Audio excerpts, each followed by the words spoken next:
of Australia. Your Majesty, Your Royal Highness, Chief Minister, presiding officers, Leader of the Opposition, ministerial and parliamentary colleagues, members of the Diplomatic Corps, other distinguished guests and friends from around Australia. On an autumn day in Cape Town 64 years ago, a remarkable address was given. It was the speech of a young woman who knew a life of duty stretched before her, a life she accepted with courage and grace. In that address, Princess Elizabeth pledged that her whole life, whether it be long or short, would be devoted to the service of the British people and the Commonwealth. Your Majesty, you have kept that pledge with unbroken constancy of purpose, and the life upon which you were venturing has turned out to be long, eventful and greatly productive. So it is that we greet you on the 16th time you have honoured us with a visit to our shores. Many heads of state and government are welcomed within these walls, but in this, the home of Australian democracy, you are a vital constitutional part, not a guest. Just as in this nation, you can only ever be welcomed as a beloved and respected friend. Your Majesty is the longest-lived sovereign in British history, and surely history's most travelled head of state as well. You are also the first and only reigning monarch to venture upon these shores, not merely to visit, but to share and understand the life of our nation.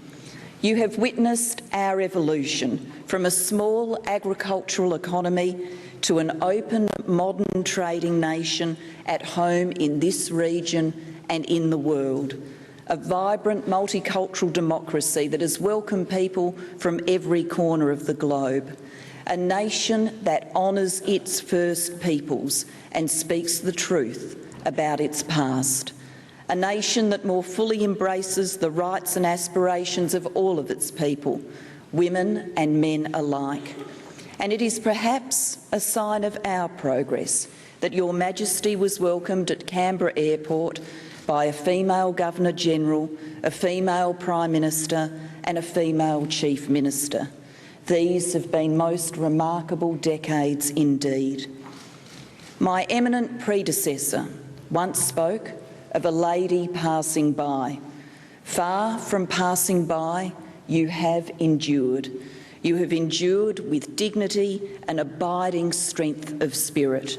As heir and monarch, you have walked fully 2/3 of Australia's national journey with us, understanding with clarity and sympathy our growing maturity as a nation and as a people, visiting every corner of this Commonwealth and sharing great national moments like the opening of the Opera House, the bicentenary and the opening of this very Parliament House building.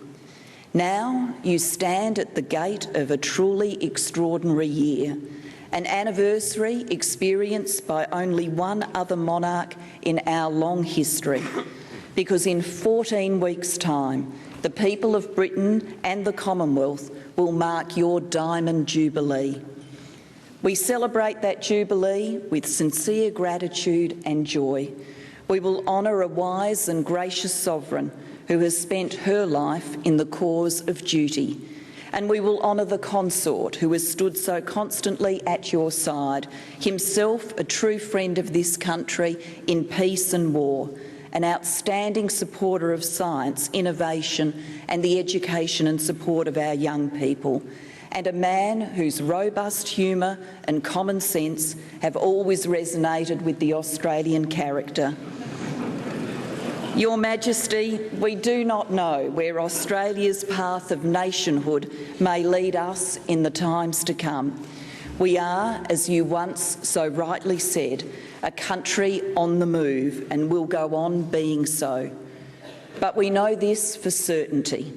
Your journey of service will continue, keeping faith with the pledge made in Cape Town so many years ago, and keeping faith with us, the people you have served for so long and who give you, in return, our lasting affection and our very deep respect.